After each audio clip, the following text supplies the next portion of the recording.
जय गुरु जी। शुक्राना गुरु जी। सारी संगत को जय गुरु जी। संगत जी, क्या आपको भी ऐसा लगता है कि ज़िंदगी में सब कुछ ख़त्म हो गया है? क्या आप भी अंदर से टूटा हुआ महसूस करते हैं? क्या आपके जीवन में भी कोई उद्देश्य नहीं रहा और ना ही कोई खुशी रही? क्या आपको भी ऐसे लगता है कि जीने का कोई कारण ही नहीं बचा है? इसी पर एक आंटी जी का सत्संग सुनाती हूँ, जिसमें उन्होंने इन सब बातों को बहुत अच्छे से एक्सप्लेन किया है। ये सत्संग पूरा ज़रूर सुनिएगा, आपको बहुत अच्छे आंसर्स मिलेंगे। तो चलिए आंटी जी का सत्संग सुनाती हूँ। आंटी जी एक साधारण परिवार से थी।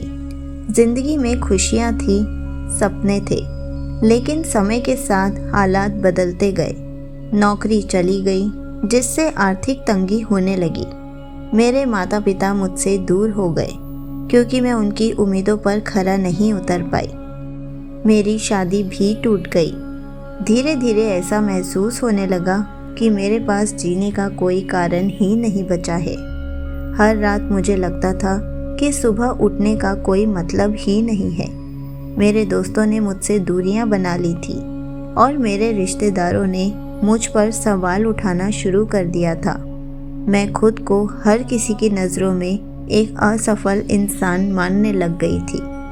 एक दिन जब मैं पूरी तरह से हताश होकर अपने जीवन को ख़त्म करने का सोच रही थी, तभी एक अजनबी ने मुझसे पूछा, तुम क्यों इतनी परेशान हो? चलो मैं तुम्हें एक जगह लेकर जाता हूँ, जहाँ जाकर तुम्हें बहुत शांति मिलेगी। पहले तो मैंने इसे नज़रअंदाज किया, लेकिन फिर मैंने सोचा अब और क्या ही हो सकता है। वो अजनबी इंसान मुझे गुरुजी के आश्रम लेकर गया। वहाँ का माहौल बेहद शांत था। पहली बार मुझे लगा कि मैं कहीं सुरक्षित हूँ। गुरुजी के बड़े दरबार में अजीब सी शांति थी।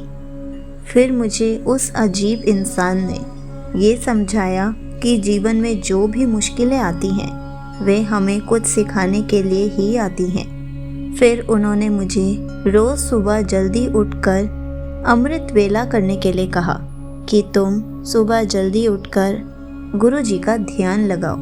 अमृत वेले के टाइम पर जब तुम गुरुजी का ध्यान लगाओगी तो तुम्हारे मन को बहुत शांति और बहुत सुकून मिलेगा।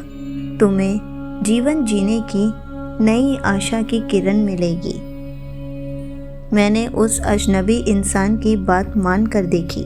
मन में सोचा, क्या पता वो सही कह रहे हो, एक बार करके देखने में क्या ही जाता है। मुझे नहीं पता था कि गुरुजी के रूप में वो अजनबी इंसान मेरी ज़िंदगी में खुशियाँ भरने आया है। पहले दिन जब मैंने ध्यान किया तो मुझे लगा जैसे मेरे अंदर का सारा तनाव थोड़ा कम हो गया है। धीरे धीरे मुझे गुरुजी के शब्द समझ में आने लगे। उन्होंने कहा, तुम्हारा अतीत तुम्हें रोक रहा है, लेकिन अगर तुम अपने अतीत को भूलकर वर्तमान में जीना सीख लो तो ज़िंदगी खूबसूरत बन जाएगी। गुरुजी ने मुझे छोटे छोटे कदम उठाने के लिए प्रेरित किया। उन्होंने मुझे शिव पुराण का अध्याय सुनने को दिया, जिसमें लिखा था, हर आत्मा में भगवान का वास होता है। जब तुम खुद को कमज़ोर मानते हो तो तुम भगवान को कमज़ोर मानते हो। इन शब्दों ने मेरे दिल को छू लिया। मैंने सोचा, क्या सच में मैं इतनी कमज़ोर हूँ? मैंने अपनी कमज़ोरियों को ताकत में बदलने की ठानी। गुरुजी ने मुझे समझाया कि ज़िंदगी की असली खुशी दूसरों की मदद करने में है। उन्होंने मुझे अपने दरबार में सेवा करने का मौका भी दिया।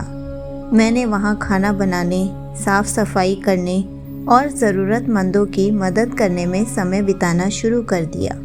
धीरे धीरे मुझे अपनी परेशानियों से अधिक दूसरों की मदद करने में खुशी मिलने लगी। गुरुजी के मार्गदर्शन में मैंने अपनी पुरानी आदतों को बदलना शुरू कर दिया। मैंने हर सुबह ध्यान किया, भगवान शिव की आराधना की और अपनी गलतियों को स्वीकार करके खुद को माफ़ करना सीखा। एक दिन गुरुजी का मैसेज सामने आया, तुम्हारी सबसे बड़ी समस्या यह है कि तुम खुद से प्यार करना भूल गई हो। जब तक तुम खुद से प्यार नहीं करोगी, दुनिया की कोई खुशी तुम्हें संतुष्ट नहीं कर सकती। यह देखकर मेरी आंखें खुल गई। मैंने महसूस किया कि मैं अपने दुखों के लिए खुद जिम्मेदार थी। मैंने अपनी गलतियों से सबक लिया और खुद को बदलने की ठानी। धीरे धीरे मेरी ज़िंदगी में खुशियाँ लौटने लगी। मैंने छोटी छोटी चीज़ों में खुशियाँ ढूंढनी शुरू कर दी। पक्षियों का चहचहाना, सूरज की किरणें और लोगों की मुस्कान अब मुझे अद्भुत लगने लगी। मैंने अपनी पुरानी नौकरी के लिए दोबारा आवेदन किया और इस बार मुझे स्वीकार कर लिया गया। गुरु जी के शब्द मेरे जीवन का हिस्सा बन गए। उन्होंने मुझे सिखाया कि हर परिस्थिति में पॉजिटिव रहना ज़रूरी है। उन्होंने कहा, खुशियाँ बाहर नहीं, तुम्हारे अंदर हैं, उन्हें ढूंढने की कोशिश करो। आज मैं एक नई ज़िंदगी जी रही हूँ, सिर्फ उस एक अजनबी इंसान की वजह से जिन्होंने मुझे गुरु जी से मिलवाया, जिन्होंने मुझे गुरु जी के थ्रू मार्गदर्शन कराया। आज मैं उस अजनबी को अंकल करके बुलाती हूँ, क्योंकि वही मेरी सबसे बड़ी खुशी का कारण है। मैंने अपने अनुभवों से सीखा है कि जीवन में हर समस्या का समाधान है, बशर्ते हम उसे ढूंढने की कोशिश करें। मैं अब दूसरों को प्रेरित करने का काम करती हूँ और उन्हें गुरु जी के ज्ञान से अवगत कराती हूँ। गुरु जी ने ना सिर्फ मुझे जीना सिखाया, बल्कि मेरी ज़िंदगी में नई उम्मीदें भर दी। उन्होंने मुझे सिखाया कि ज़िंदगी की हर मुश्किल हमें कुछ सिखाने के लिए ही आती है। यहीं पर आंटी जी का सत्संग समाप्त होता है।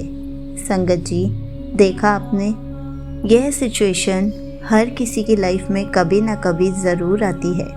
ये सत्संग हर उस संगत के लिए है जो जीवन में हार मान चुके हैं, जो ये सोचते हैं कि अब जीने का कोई फ़ायदा नहीं है।